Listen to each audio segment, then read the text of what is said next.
कैसे हैं आप सब लोग। How to manifest love marriage. आय हाय हाय, बड़ा ही हॉट क्वेश्चन है ये। और सबसे ज़्यादा पूछे जाने वाला सवाल है ये कि भाई कैसे मैनिफेस्ट करें लव मैरिज। तो चलिए इसके ऊपर बात करते हैं। इस पर मैं आगे भी बहुत सारे ना टेक्निक्स शेयर कर दूंगी आप लोगों के साथ में, जिससे कि हेल्प हो जाए। पर अभी तक भी जितनी टेक्निक्स मैं आप लोगों के साथ में शेयर कर चुकी हूँ, उनमें से भी आप टेक्निक्स जो है इस्तेमाल कर सकते हैं।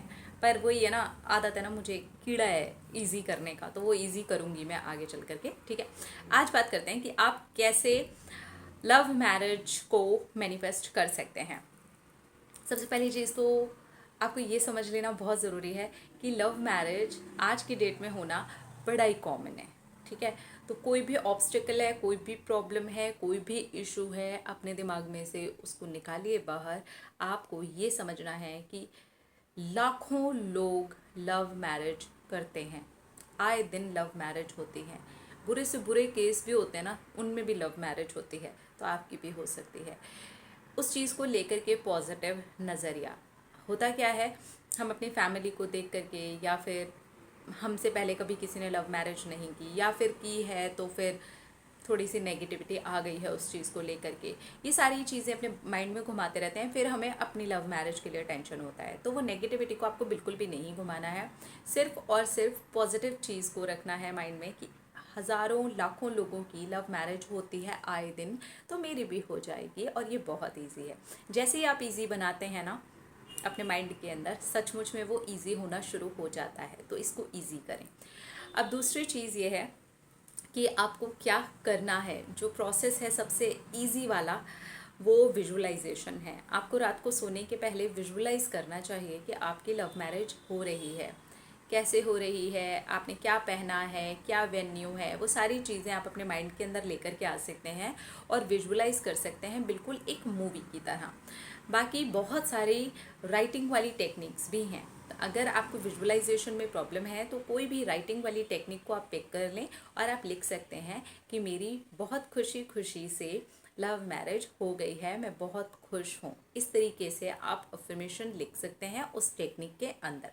आप ग्रैटिट्यूड जर्नल के अंदर भी इसे मेंशन कर सकते हैं, तब तक जब तक आप लेट गो नहीं कर रहे हैं, या फिर वो नेचुरली आपके ग्रैटिट्यूड जर्नल में से, टेक्निक्स में से, आपके माइंड में से नहीं निकल रहा है, ईजी नहीं हुआ है।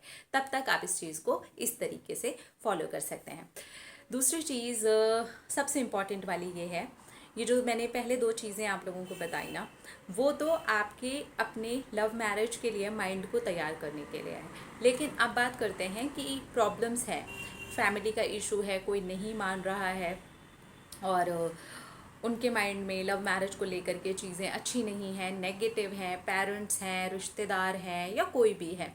आपको उनके लिए रोज़ डेली लव वाइब्रेशंस ज़रूर से भेजनी चाहिए।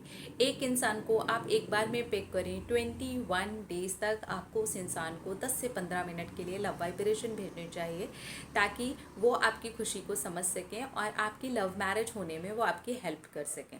तो ये दोनों चीज़ें बिल्कुल अलग अलग हैं।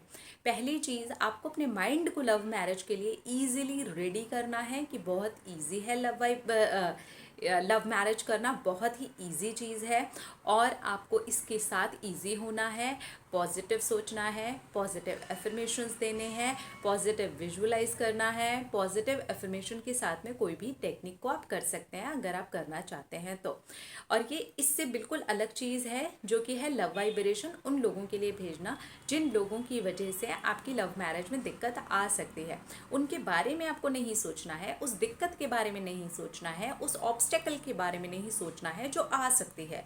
क्योंकि अगर आपने उसके बारे में सोचा तो आप उसके ऊपर अपना फोकस लेकर के चले जाएंगे और वो दिक्कत बहुत ज़्यादा बढ़ जाएगी, आपके लव मैरिज में और ज़्यादा प्रॉब्लम आ जाएगी।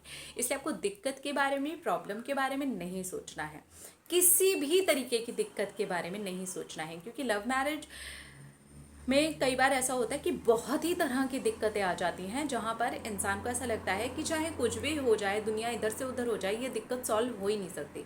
तो जब आप उस दिक्कत के ऊपर नज़र डालेंगे तो आप टेंशन में आ जाएंगे और फोकस बहुत ज़्यादा उधर हो जाएगा।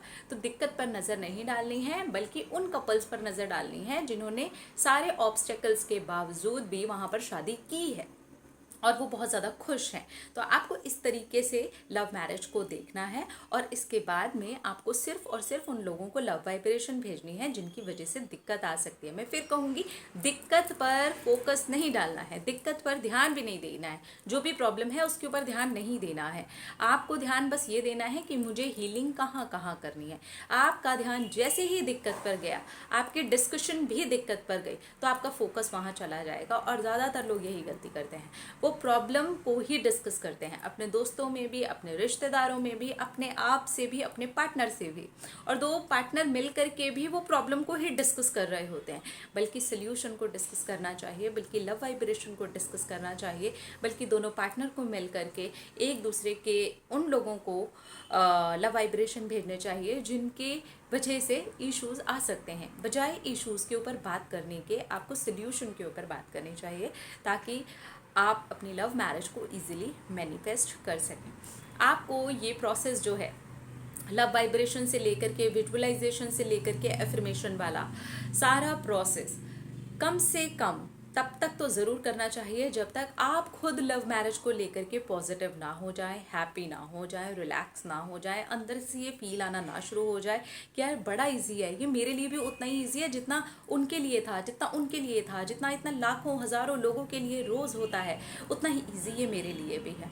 तो जब आपका ध्यान पूरी तरह से दिक्कत पे से हट जाए, इजी हो जाए, रिलैक्स हो जाए, आप हैप्पी हो जाते हो शादी के बारे में सोच करके, ना कि प्रॉब्लम के बारे में सोच करके आप सैड हो जाते हो। तो जब आप हैप्पी वाले मोड में हैं तो आप समझ जाइए कि आप बिल्कुल राइट डायरेक्शन में चल रहे हैं।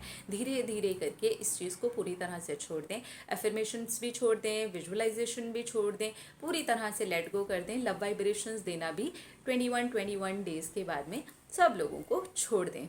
आप देखेंगे कि आप कितनी जल्दी अपनी लव मैरिज को मैनिफेस्ट कर लेते हैं, क्योंकि अब आपने लेट गो कर दिया है, और लेट गो के बाद में जो रिजल्ट होता है वो बहुत जल्दी आ जाता है, और आपको बहुत प्यारी वाली गुड न्यूज़ बहुत ही ऐसे वैसे मिल जाती है कि आपको ऐसे लगता है ओह सरप्राइज़ हो गया, ये कैसे हो गया।